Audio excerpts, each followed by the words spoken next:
Ma famille avait honte de moi et me cachait du petit ami parfait de ma sœur. Mais ensuite, la table s'est figée quand ce même petit ami, en plein dîner familial, m'a crié « Hé, patron !» Depuis que je suis revenue à la maison après avoir obtenu mon diplôme universitaire avec mention, ma vie s'est transformée en une série de dimanches remplis de silences gênants et de regards qui évitèrent de croiser le mien. Ma famille, qui autrefois célébrait mes petites réussites scolaires, semblait maintenant avoir honte de moi. Peu importait que j'aie terminé mes études avec excellence. La seule chose qu'ils voyaient était que mon chemin ne correspondait pas au moule de réussite qu'ils étaient si désireux d'exhiber. Chaque dîner suivait le même scénario. Papa, à peine assis à table, lançait la question qui était devenue un rituel. « Quand vas-tu trouver un vrai travail ?» Il ne me regardait même pas dans les yeux en le disant. C'était comme si ma simple présence dans la maison était un rappel gênant d'un échec qui, pour eux, était aussi évident que honteux.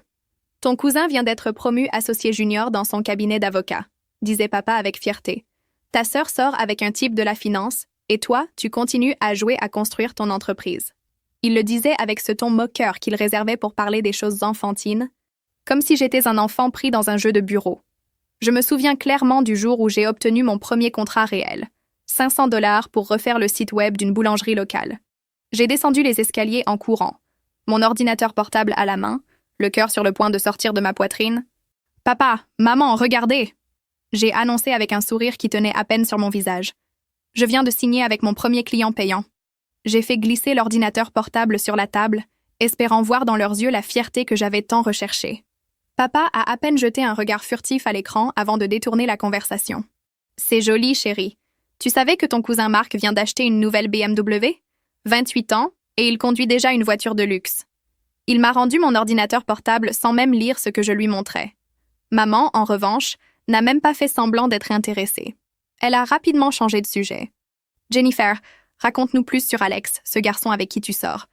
N'est-ce pas que son père dirige une société d'inv... » Je suis restée là, mon ordinateur portable dans les mains, regardant ma réussite s'évaporer devant leurs yeux, comme si elle n'avait jamais existé. Cette nuit-là, j'ai travaillé jusqu'à 3 heures du matin, terminant le projet pendant que la maison dormait dans un silence qui était plus lourd que n'importe quelle parole de mépris. Avec le temps, j'ai appris à séparer ma vie professionnelle de ma vie familiale.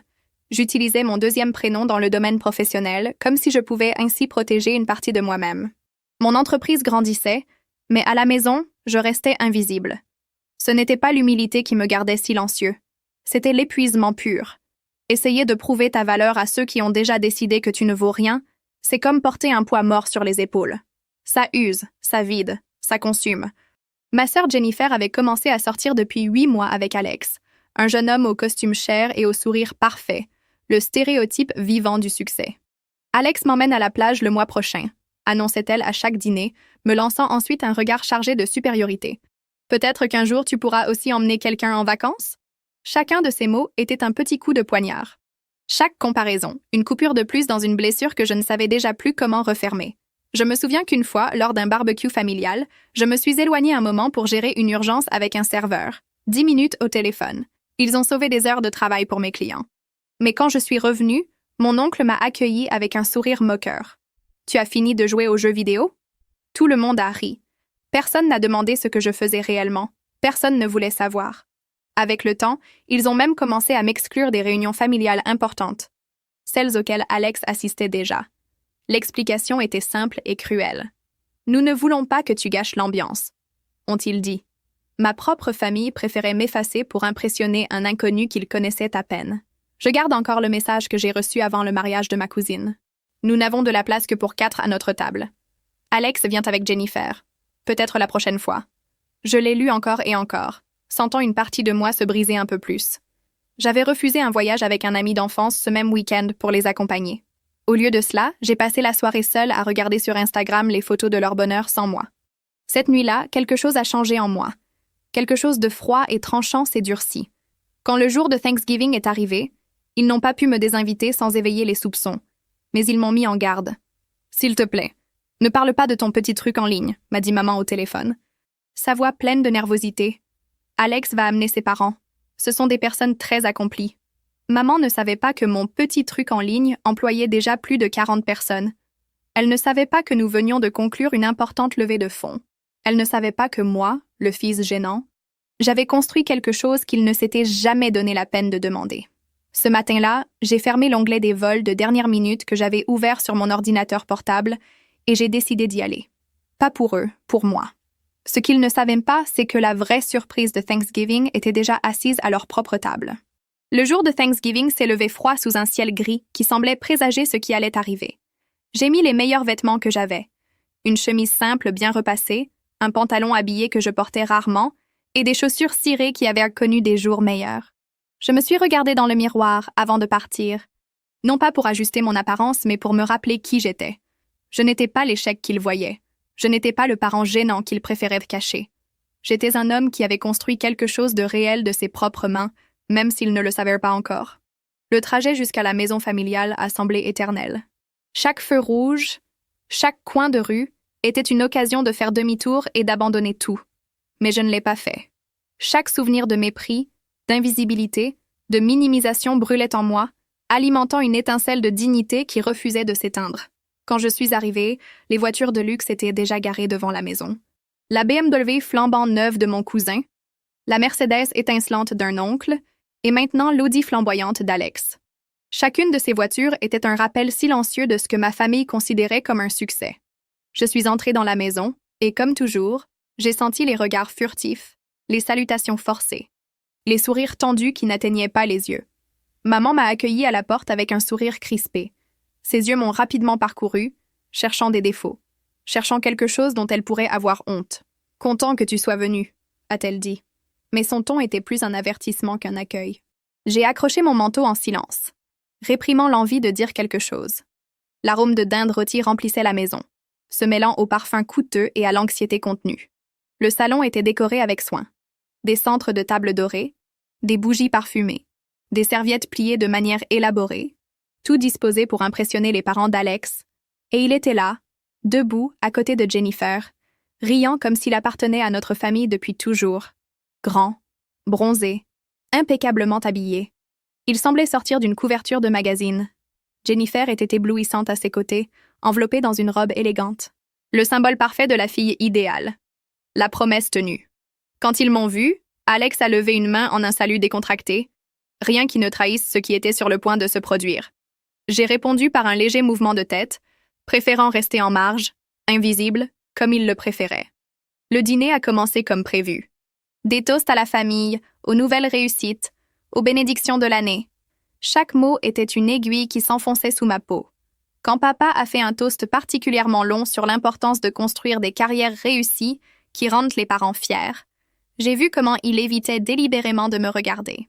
Jennifer a profité de l'occasion pour parler d'Alex, de ses voyages, de leurs projets de mariage, des investissements familiaux. Tout le monde l'écoutait, captivé, comme si sa voix confirmait tout ce qu'il voulait croire. Je mangeais en silence, comptant les minutes pour que tout se termine, jusqu'à ce que le destin décide d'intervenir. Alex s'est levé pour aller à la cuisine chercher plus d'assiettes à dessert. Poussé davantage par le besoin d'échapper à l'atmosphère que par courtoisie, je me suis proposée pour l'aider. Alors que nous cherchions dans les tiroirs, Alex m'a regardé du coin de l'œil et m'a souri de manière complice. « Hé, patron !» a-t-il dit à voix basse. « Comment va l'équipe ?» Pendant un instant, j'ai cru avoir mal entendu.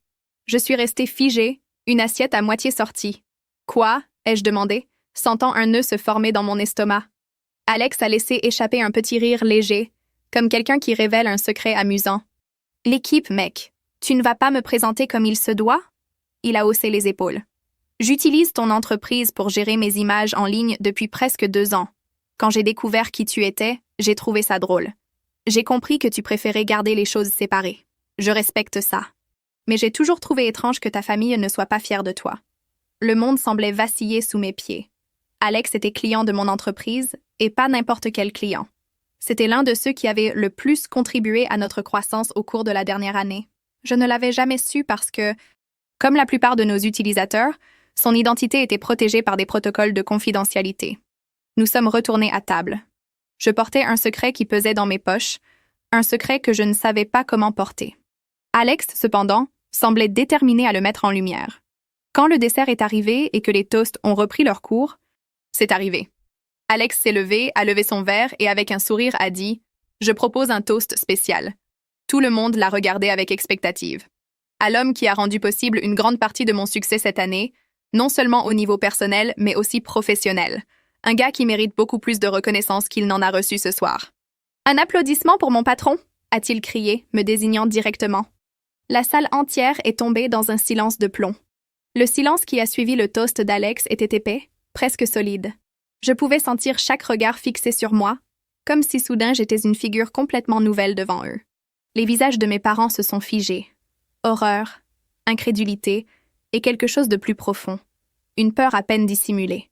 Jennifer a laissé tomber son verre, renversant du vin sur la nappe blanche. Ma tante a toussé, mal à l'aise, et mon cousin est resté avec un morceau de dinde à moitié mâché dans la bouche. Je suis restée immobile, les mains sur les genoux, comme si me contenir était le seul moyen de ne pas faire s'effondrer toute la scène d'un seul coup. Je n'avais pas besoin de parler. Je n'avais pas besoin de me justifier. La vérité, après des années de silence imposé, se révélait seule, lumineuse, impossible à ignorer. Alex, ignorant complètement l'attention, ou peut-être en profitant, a continué joyeusement. Oui, non seulement j'ai utilisé ses services pendant des années, a-t-il dit, j'ai aussi recommandé son entreprise à beaucoup de mes collègues. Il est brillant, visionnaire, un vrai leader. Et vous avez le privilège de l'appeler famille. Un murmure inconfortable a parcouru la table. Maman a été la première à essayer de reprendre un peu de contrôle. Elle s'est éclaircie la gorge maladroitement et a forcé un sourire. Eh bien, nous ne savions pas que vous vous connaissiez si bien. Alex a éclaté d'un rire sincère. Le connaître? Sans son entreprise, je n'aurais pas obtenu la promotion que vous célébrez aujourd'hui. Il a baissé la voix, comme s'il partageait un secret. Certains de mes associés sont aussi ses clients. Croyez-moi, madame, votre fils est quelqu'un de très important. J'ai vu maman pâlir. Papa, qui se montrait toujours si fier en parlant des succès des autres, semblait maintenant ne pas savoir où poser son regard. Mes oncles et tantes, autrefois si condescendants, s'agitaient mal à l'aise sur leur siège, échangeant des regards furtifs. Et Jennifer tremblait de colère contenue. Ses mains tordirent la serviette. Ses lèvres serrées luttaient pour maintenir un sourire qui ne convainquait plus personne. Je n'avais pas besoin de dire quoi que ce soit. Ce n'était pas nécessaire. La vie se chargeait d'exposer tout ce qu'ils avaient voulu ignorer.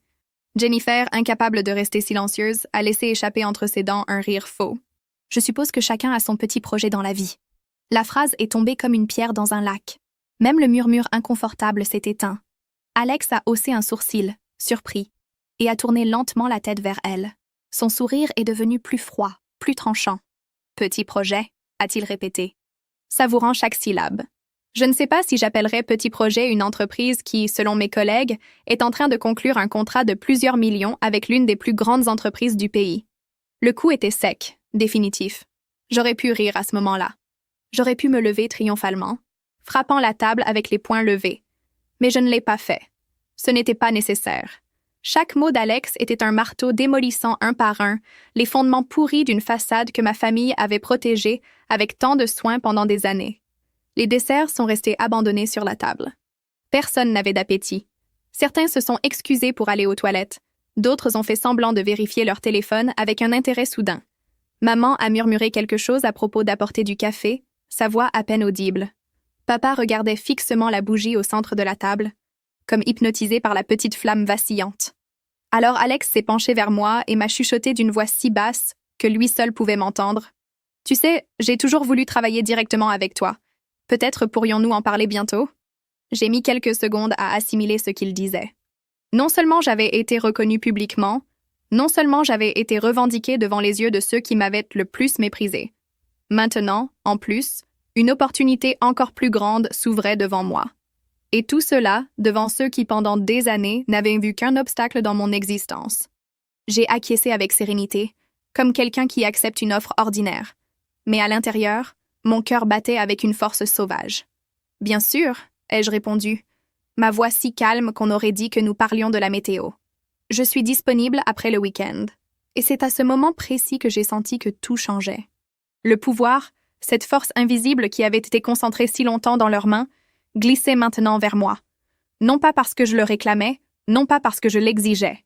Simplement parce que j'avais trop grandi pour continuer à être ignorée. Quand le dîner s'est terminé, j'ai été l'un des premiers à me lever.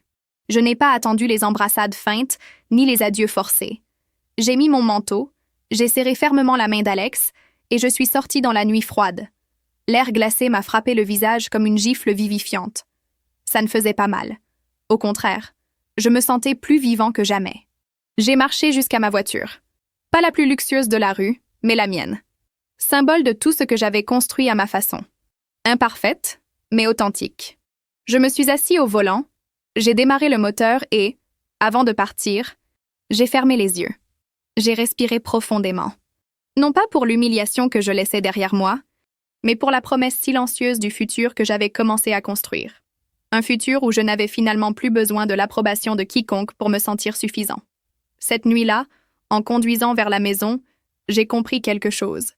La validation la plus puissante ne vient pas de ceux qui ont douté de toi. Elle vient de toi-même. De ne pas avoir abandonné quand tout semblait contre toi. D'avoir continué à construire brique par brique, même quand personne n'applaudissait. Et au fond de mon âme, je savais que cette nuit n'était que le début. Les jours qui ont suivi ce dîner ont été silencieux, inconfortables. La famille entière semblait avoir signé un pacte non dit. Faire comme si rien ne s'était passé. Comme si le toast d'Alex pouvait être balayé sous un tapis fait de conversations banales et de sourires forcés. Mais quelque chose de fondamental avait changé. Je le sentais dans chaque appel, bref. Dans chaque message texto plein de phrases polies mais vides. Dans chaque regard fuyant lors des rencontres familiales. J'étais invisible, mais je n'étais pas non plus acceptée. J'étais gênant. Un rappel vivant de tout ce qu'il n'avait pas voulu voir. Et à ma surprise, ça ne me faisait pas mal. Pas de la façon dont ça m'avait fait mal autrefois. C'était plus une libération lente, comme enlever un manteau lourd après avoir marché sous le soleil. J'avais récupéré quelque chose que je ne savais même pas avoir perdu. Ma dignité. Mais j'ai aussi compris autre chose. Une partie plus profonde de moi, plus blessée, continuait à se demander pourquoi il avait fallu aller aussi loin pour être vue. N'était-ce pas suffisant d'avoir travaillé dur, d'avoir rêvé grand, d'avoir persévéré en silence? Le lundi suivant, alors que je marchais vers mon bureau, un sentiment d'appartenance m'a enveloppée. Là, parmi mon équipe, parmi ceux qui m'avaient accompagné durant les longues nuits et les débuts incertains, j'étais déjà valorisée. Ils n'avaient pas besoin d'un toast grandiloquent pour le voir. Ils le savaient à leur façon de me saluer, dans leur respect sincère, dans leur confiance silencieuse. Alors que je vérifiais des contrats et répondais à des emails, mon téléphone a vibré sur la table. C'était un message de Jennifer. « Pouvons-nous parler ?» Je suis restée à regarder l'écran pendant quelques secondes. Une partie de moi voulait l'ignorer. Aller de l'avant. Laisser le passé où il devait être. Mais une autre, plus curieuse et peut-être plus compatissante, ressentait le besoin de savoir ce qu'elle cherchait. J'ai accepté de la voir. Nous avons convenu de nous retrouver dans un café du centre, un terrain neutre où les émotions ne pourraient pas déborder facilement. Je suis arrivée tôt et me suis assis dans un coin, observant les gens passer. J'ai pensé à combien ma vie avait changé, à comment certaines blessures, malgré tout, étaient toujours là, à peine couvertes par une fine couche de succès. Jennifer est arrivée en retard, comme toujours, mais quelque chose en elle était différent. Elle ne venait pas enveloppée dans son aura habituelle de perfection, sans vêtements de designer, sans maquillage impeccable, sans l'arrogance qui l'accompagnait habituellement. Elle semblait plus petite, plus réelle. Elle s'est assise en face de moi, a commandé un café, et pendant plusieurs minutes, elle n'a fait que jouer avec la cuillère, évitant mon regard. Finalement, elle a levé la tête. « Je voulais m'excuser », a-t-elle dit, sa voix à peine un murmure, pour la façon dont nous t'avons traité. Je n'ai pas su quoi répondre immédiatement. Les excuses, bien qu'appréciées, sonnaient répétées, comme un besoin de nettoyer sa propre culpabilité plutôt que de reconnaître le vrai dommage. Je l'ai regardée fixement. « Veux-tu vraiment t'excuser ou veux-tu juste te sentir mieux avec toi-même » ai-je demandé calmement, sans rancune, mais avec une nouvelle fermeté. Jennifer a ouvert grand les yeux, surprise par mon ton. Pour la première fois, je n'étais pas le petit frère cherchant son approbation. J'étais un homme qui savait qui il était et ce qu'il valait. « Je suppose que les deux » a-t-elle admis, laissant tomber ses épaules avec un soupir fatigué. « Je n'ai jamais pensé que... » Elle s'est arrêtée, cherchant ses mots. « Tu n'as jamais pensé que je réussirais quelque chose » ai-je complété, sans adoucir. Elle a baissé la tête. Elle n'avait pas besoin de le dire. Son silence était un aveu. Et puis, j'ai vu quelque chose en elle que je n'avais jamais vu auparavant. De la vulnérabilité, un aperçu de la petite fille qui avait aussi été façonnée à coups d'attente des autres. Jennifer n'était pas seulement la fille dorée, la préférée. Elle était aussi une victime de ce moule familial implacable. Celui qui ne permettait pas d'erreur. Celui qui exigeait des succès brillants qui pouvaient être vantés devant les autres. « Tu as toujours été brillant », a-t-elle murmuré. Mais papa, maman, tout le monde attendait autre chose. Un titre pompeux, un emploi en costume et cravate, quelque chose qu'ils pouvaient montrer lors des réunions de famille. Je me suis adossée à ma chaise et j'ai laissé ces mots flotter dans l'air. Ce n'était pas personnel. Ça n'avait jamais été entièrement personnel. C'était la peur, l'insécurité, un besoin désespéré de se valider à travers nous. J'ai souri légèrement, non pas par moquerie, mais par compréhension. Je n'ai pas construit ma vie pour les impressionner, ai-je dit. Je l'ai construite parce que je croyais en moi, même quand personne d'autre ne le faisait. Jennifer a hoché la tête. Et pour un moment, toute la fierté, toute la rivalité, toute la compétition absurde se sont évaporées. Il ne restait que 2 frères et sœurs. 2 survivants des mêmes chaînes invisibles. Nous nous sommes dit au revoir avec une poignée de main maladroite. Un petit geste mais plein de sens. Ça ne résolvait pas tout. Ça n'effaçait pas des années de distance ni de blessures. Mais c'était un début. Ce soir-là, en conduisant vers la maison, j'ai compris quelque chose de plus profond encore. Le vrai triomphe n'est pas qu'on te reconnaisse enfin. C'est de pouvoir voir ceux qui t'ont blessé comme ce qu'ils sont. Des êtres humains brisés, piégés dans leurs propres limitations. Je n'avais pas besoin de leur approbation. Je n'avais pas besoin de leur amour conditionnel. J'avais déjà gagné la plus grande bataille, ne pas me trahir moi-même. Et dans le silence de ma voiture, tandis que la ville clignotait autour de moi, j'ai souri parce que je savais que mon histoire ne faisait que commencer. La vie a une façon curieuse d'équilibrer les comptes. Pas toujours quand on le veut, ni comme on s'y attend. Mais tôt ou tard, elle le fait. Durant les mois qui ont suivi, cette vérité s'est révélée dans de petits détails. Mon entreprise continuait à croître de manière solide. Ce n'était pas une ascension explosive de celles qui font les gros titres. C'était ferme, silencieux et réel. Chaque nouveau client, chaque expansion, chaque contrat signé était un témoignage silencieux des années d'efforts que personne n'avait voulu voir. Parfois, au milieu du travail, je me surprenais à penser à eux. À maman, à papa, à Jennifer. À comment ils me regardaient avant et à comment ils me regardaient maintenant. Regrettait-il vraiment de m'avoir sous-estimé ou regrettait-il seulement d'avoir perdu le contrôle sur ma vie? La différence était subtile, mais importante. Et bien qu'une partie de moi souhaitait que tout le ressentiment disparaisse, une autre partie plus sage savait qu'il y avait des blessures qui ne guériraient peut-être jamais complètement. La relation avec ma famille est devenue tendue et superficielle, sans disputes ouvertes, mais aussi sans véritable proximité. C'était comme assister à une pièce de théâtre où tout le monde connaissait ses répliques, mais où personne ne croyait vraiment à l'histoire. Les réunions familiales, quand elles avaient lieu, étaient soigneusement mesurées. Il y avait des commentaires sur la météo, des questions vides sur le travail, des félicitations mécaniques pour des réussites qu'ils ne comprenaient pas et n'essayaient pas de comprendre. Papa, qui autrefois se vantait fièrement des succès d'autres membres de la famille, parlait maintenant de moi en termes vagues. Il a son entreprise de technologie, disait-il, comme quelqu'un qui mentionne quelque chose qu'il ne comprend pas vraiment. Maman avait adopté une autre stratégie, le déni actif. Chaque fois que quelqu'un mentionnait mes projets ou mes réussites, elle détournait habilement la conversation vers des sujets plus sûrs. Les vacances de Jennifer, la promotion d'un cousin. N'importe quoi plutôt que de parler de moi. Mais ça ne me faisait plus mal. Bien au contraire, cela me donnait une paix inattendue.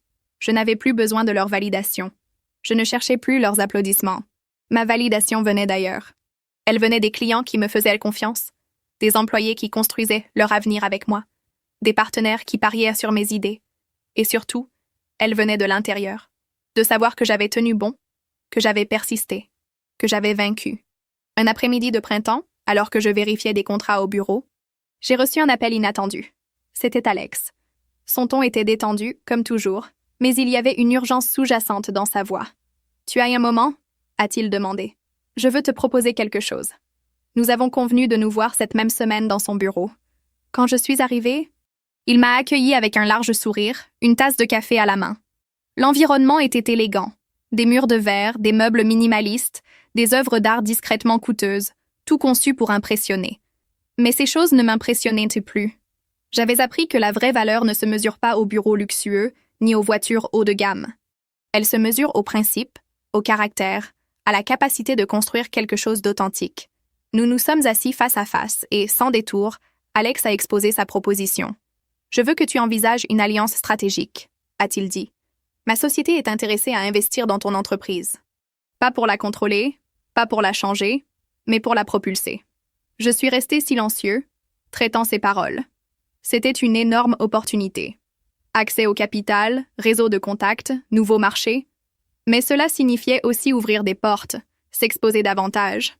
Et moi, après tout ce que j'avais vécu, j'étais prudent. J'apprécie l'offre, ai-je finalement répondu. Mais avant d'accepter, j'ai besoin de savoir une chose. Alex a levé un sourcil, curieux. Pourquoi maintenant? Son sourire était honnête, sans trace de moquerie. Parce que maintenant je vois ce que tu as construit, a-t-il dit. Parce que maintenant je comprends que ce n'était pas à toi de t'adapter à nous. C'était à nous d'apprendre de toi. Ces paroles ont touché quelque chose en moi. Ce n'était pas un acte de charité. Ce n'était pas une aumône. C'était un respect authentique. Nous avons passé des heures à discuter des détails, des conditions, des attentes, des visions d'avenir. Quand je suis sortie de cette réunion, j'avais un préaccord sous le bras. Un sentiment d'accomplissement qui n'avait pas besoin d'applaudissements pour être valide. Il suffisait de savoir qu'une fois de plus, j'y étais arrivée par mes propres mérites. Les mois suivants ont été vertigineux. L'alliance avec Alex a permis d'étendre nos opérations à de nouvelles villes. Nous avons embauché plus de talents, lancé de nouvelles divisions. Nous nous sommes positionnés dans des secteurs où nous étions à peine connus auparavant. Chaque petit pas était une victoire silencieuse sur les fantômes du passé. Et pourtant, je n'ai jamais oublié mes racines. Je n'ai jamais permis que le succès m'aveugle ou me rende arrogant.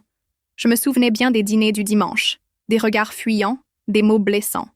Non pas pour vivre prisonnier du ressentiment, mais pour ne jamais devenir ce qu'ils avaient été avec moi.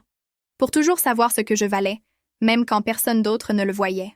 Un après-midi d'automne, alors que je marchais vers ma voiture après une réunion, j'ai croisé papa dans la rue. C'était une rencontre fortuite, inattendue. Il m'a vue, a hésité une seconde, puis s'est approché. « J'ai entendu de bonnes choses sur ton entreprise », a-t-il dit, presque dans un murmure. Je l'ai regardé, cherchant des signes de sarcasme ou de condescendance, mais il n'y en avait aucun. Juste une honnêteté maladroite, inconfortable, comme un homme qui essaie de réparer quelque chose, mais ne sait pas comment. « Merci », ai-je répondu simplement, sans rancune. Il n'y a pas eu d'accolade, pas de larmes, seulement deux hommes reconnaissant en silence les longs chemins que chacun avait parcourus. Parfois, ai-je pensé en m'éloignant, le pardon ne se donne pas en mots. Il se donne en continuant à marcher, en continuant à construire, en ne permettant pas au passé de définir qui tu es. Et moi, plus que jamais, je savais exactement qui j'étais. Alors que je conduisais de retour à la maison cet après-midi-là, les lumières de la ville passaient comme des taches floues devant la fenêtre, et j'ai pensé à toutes les versions de moi-même que j'avais été pour eux. Le fils prometteur, l'étudiant appliqué, le parent gênant, le professionnel raté, l'entrepreneur invisible. Je me suis rendu compte de quelque chose que je ressentais depuis un certain temps. J'avais toujours essayé de m'adapter à une image qui n'était pas la mienne, à une attente qui ne m'appartenait pas. Mais maintenant, je savais, avec une nouvelle certitude, que cette image ne définissait plus qui j'étais. Cette petite reconnaissance de papa, bien que maladroite et tardive, était comme fermer un chapitre. Non pas parce que j'avais besoin de son approbation, mais parce que j'ai compris que je n'avais plus à porter le besoin d'être acceptée par ceux qui ne savaient valoriser que les trophées et non les trajectoires. J'étais plus que ça. Je l'avais toujours été. Ils n'avaient simplement jamais su voir. Les jours suivants ont été occupés et excitants. Nouveaux contrats, nouvelles alliances, nouveaux défis. Mais au milieu de ce tourbillon, un jour j'ai reçu un appel auquel je ne m'attendais pas. C'était maman. Elle ne m'appelait presque jamais sans raison, sauf pour les anniversaires ou les urgences. « Tu as un moment pour passer à la maison ?» a-t-elle demandé. « J'aimerais te parler. » Il y avait quelque chose dans sa voix, une douceur différente, comme si elle marchait sur un terrain inexploré. J'ai accepté. Non par nécessité, mais par curiosité. Quand je suis arrivée, la maison était silencieuse. Maman m'a reçue dans le salon avec 2 tasses de café sur la table basse. C'était le même salon où des années auparavant, il m'avait ignorée. Mais ce jour-là, l'ambiance était différente. Dense, vulnérable, réelle. Nous nous sommes assis. Maman se tordait nerveusement les mains, luttant pour trouver les mots. « Je voulais te demander pardon », a-t-elle dit sans détour. Pas seulement pour ce qui s'est passé à Thanksgiving, pour tout. Je suis restée silencieux. Non par froideur, mais parce que je ne m'attendais pas à cette ouverture. Elle a respiré profondément et a continué. Je pensais que nous faisions ce qu'il fallait. Te pousser, t'inciter à suivre le chemin que tous attendaient. Je pensais que c'était de l'amour, que c'était de la protection, mais je me suis trompée. Ces paroles étaient maladroites, douloureusement sincères. Ce n'étaient pas des excuses répétées pour sauver les apparences. Elles étaient réelles et cela les rendait plus difficiles à traiter. Nous avons eu honte de toi, a-t-elle avoué dans un murmure, comme quelqu'un qui admet un péché impardonnable. Pas parce que tu n'avais pas réussi, mais parce que ta réussite ne cadrait pas avec l'histoire que nous voulions raconter au monde.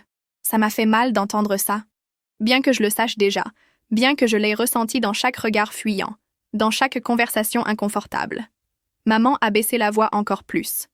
Maintenant, je vois que tu as toujours été le plus courageux de tous. Pendant un instant, j'ai senti que je pouvais pleurer. Pas de tristesse, pas de joie, mais de pur soulagement. Tout ce poids que j'avais porté pendant si longtemps, croyant que le problème était moi, se dissipait à ce moment-là. Et j'ai compris quelque chose. Ce n'était pas ma tâche de réparer leurs attentes brisées. Ce n'était pas ma responsabilité de remplir le moule qu'ils avaient conçu. Ma tâche était de continuer à être moi, avec toute mon imperfection, avec toute ma lumière. Merci, ai-je finalement dit. Je n'avais pas besoin de plus. Je n'en cherchais pas plus. Nous sommes restés à discuter un peu plus longtemps, comme deux personnes reconstruisant un pont longtemps effondré. Nous n'avons pas tout résolu. Nous n'avons pas guéri toutes les blessures. Mais nous avons posé les premières pierres sur un terrain plus honnête. Quand je suis sortie de la maison, le ciel était couvert de nuages. Mais à l'horizon, il y avait une étrange lueur, comme une promesse silencieuse que, bien que la tempête ait été longue, le soleil trouve toujours un moyen de revenir. Cette nuit-là, dans mon appartement, j'ai regardé tout ce que j'avais construit. Pas seulement une entreprise, pas seulement une histoire de réussite, j'avais construit une vie authentique, libre, pour la première fois depuis longtemps. Je me suis permis de rêver à l'avenir. Non pas pour prouver quoi que ce soit, non pas pour faire taire de vieilles voix, mais simplement parce que je le méritais, parce que je l'avais toujours mérité.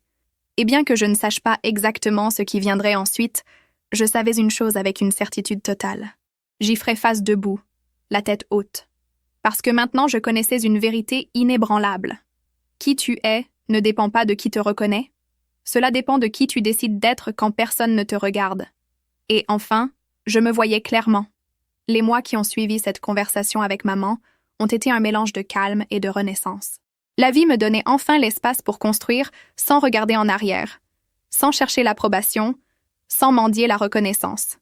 Chaque nouveau projet, chaque client qui nous faisait confiance, chaque employé qui grandissait au sein de l'entreprise était un rappel que le chemin que j'avais choisi était réel, solide, authentique. Jennifer aussi continuait à changer. Je la voyais jour après jour laisser derrière elle le besoin d'être parfaite, comprenant que la vraie grandeur naît de l'humilité et du travail honnête. Sa transformation était lente, parfois douloureuse, mais authentique. Et la voir avancer dans son propre processus m'enseignait quelque chose de nouveau sur la patience, sur l'empathie. Ma famille, quant à elle, avait commencé à tendre des ponts. De petits gestes, des invitations à déjeuner, de brefs messages demandant comment j'allais. Ils ne cherchaient-ils pas à combler le vide des années passées, mais plutôt à construire quelque chose de différent, quelque chose basé, cette fois, sur le respect. Tous les liens brisés n'ont pas guéri. Et j'ai compris que c'était bien aussi. Il y a des blessures qui, même si elles cicatrisent, laissent des marques. Et ces marques racontent des histoires qui méritent d'être respectées. Un samedi quelconque, en rangeant des papiers dans mon bureau, j'ai trouvé un vieux carnet que j'utilisais à mes débuts. Les pages étaient remplies d'idées maladroites, de budgets impossibles, de rêves trop grands pour quelqu'un qui, à ce moment-là, se sentait si petit. Parmi toutes ces notes, une phrase se détachait, soulignée plusieurs fois. « Un jour, ils sauront qui je suis. » Je suis restée à regarder ces mots longtemps. Le jeune homme qui les avait écrits l'avait fait depuis la douleur, depuis la fin désespérée d'être vu. Je ne l'ai pas jugé. Je savais tout ce qu'il avait traversé. Mais j'ai aussi compris quelque chose de très profond. Je n'étais plus lui. Je n'avais plus besoin que quelqu'un sache qui j'étais pour me sentir complet. J'ai fermé le carnet. Je l'ai rangé dans un tiroir, non pas comme un souvenir triste, mais comme un monument silencieux au parcours. La vie ne consiste pas à être vue. Il s'agit de se voir soi-même, de se reconnaître quand le monde décide de vous ignorer, de continuer à croire même quand personne d'autre ne croit, de construire même si personne n'applaudit, de rêver même si personne ne croit, de persister même si tout semble contre vous.